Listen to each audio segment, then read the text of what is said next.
Chapitre 3. Spectroscopie d'absorption. Peut-on identifier une espèce chimique par son spectre? Si on travaille avec les spectres de la lumière visible, la réponse est non. Prenons par exemple le bleu de méthylène et le bleu de bromothymol.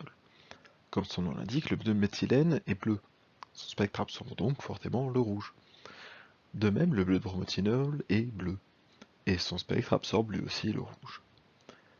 Par conséquent, il n'est pas possible d'identifier une espèce chimique par son spectre dans l'UV et dans le visible. Il faut donc travailler sur des spectres de plus grande longueur d'onde, trop longues pour être visibles, les spectres infrarouges. Alors qu'est-ce qui rend les infrarouges si particuliers? C'est le niveau d'énergie. Pour les ultraviolets et la lumière visible, l'énergie d'un photon, donnée par la relation énergie égale la constante de Planck fois la fréquence, correspond à une transition électronique. Cependant, les fréquences plus faibles en infrarouge permettent plus de subtilité. En effet, les énergies associées correspondent aux différentes vibrations possibles de la molécule. Chaque liaison se comporte alors comme une espèce de ressort. Il existe plusieurs types de vibrations qu'il n'est pas particulièrement nécessaire de connaître. Ce qui est important en revanche, c'est que l'énergie requise pour chaque vibration dépend fortement de la structure de la molécule. Ainsi, les fréquences auxquelles la molécule absorbe les photons infrarouges vont pouvoir nous renseigner sur ce qu'il y a dedans. Observons maintenant un spectre infrarouge. Première remarque, ce sont des spectres en transmittance. Donc plus la courbe est haute, moins la molécule absorbe. On a donc une ligne haute avec des creux qui correspondent à l'absorption. Ce spectre est celui du pentane 1-ol. Celui-ci est celui du pentane 2-ol. À gauche, ils ne sont pas très différents. Mais dans la partie droite, ce qu'on appelle l'empreinte digitale, cela change du tout au tout. Pour le pentane 2-on, une cétone cette fois par un alcool, un des grands creux à gauche a disparu, et l'empreinte digitale a encore changé. En fait, dans le spectre infrarouge, chaque partie du spectre nous informe sur un certain type de liaison. À gauche, les liaisons simples, au milieu à gauche, les liaisons triples, un peu à droite, les liaisons doubles, et tout à droite, on trouve l'empreinte digitale qui dépend de la molécule, et qu'on ne cherche pas vraiment à comprendre.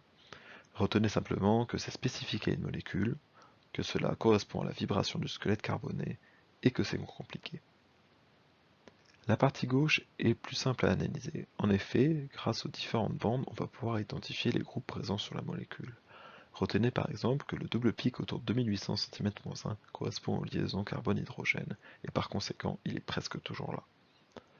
Enfin, remarquez aussi que l'axe des abscisses est gradué de droite à gauche, et par un nombre d'ondes k. Nous avons dit que les groupes pouvaient être identifiés sur la partie gauche du spectre. Pour ça, il y a deux choses à regarder, la forme de la bande d'absorption et sa position. Il existe ensuite de grands tableaux comme celui-ci, qui va associer un type de liaison avec un type de bande. Des versions simplifiées vous seront quasiment toujours redonnées. En première, vous avez appris à reconnaître certains groupes. Les alcools, une simple liaison oxygène-hydrogène liée à la molécule, ils peuvent être primaires, secondaires ou tertiaires. Les aldéhydes, une double liaison oxygène en bout de chaîne de la molécule. Les cétones, pareil, mais en milieu de chaîne. Et enfin les acides carboxyliques, qui sont une sorte de mélange entre un alcool et un aldéhyde. Cette année, nous en rajoutons trois. Les esters, comme un acide carboxylique mais avec une autre molécule au bout. Les amines, avec un azote et plusieurs liaisons simples. Les amines 2, qui sont des acides carboxyliques où un azote est venu remplacer le groupe OH.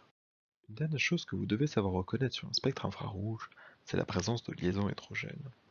Une liaison hydrogène, vous l'avez vu en première, c'est une interaction électrostatique entre un atome d'hydrogène porté par un hétéroatome et un atome électronégatif d'une autre molécule, ou de la même molécule mais suffisamment loin. On en trouve un peu partout, comme ici entre les bases azotées de l'ADN, mais aussi dans l'eau ou dans beaucoup de plastique.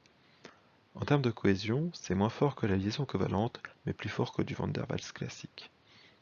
Eh bien, ces liaisons hydrogènes, dans le spectre infrarouge, cela se voit très bien. Cela fait une belle bande aux environs de 3300 cm-1.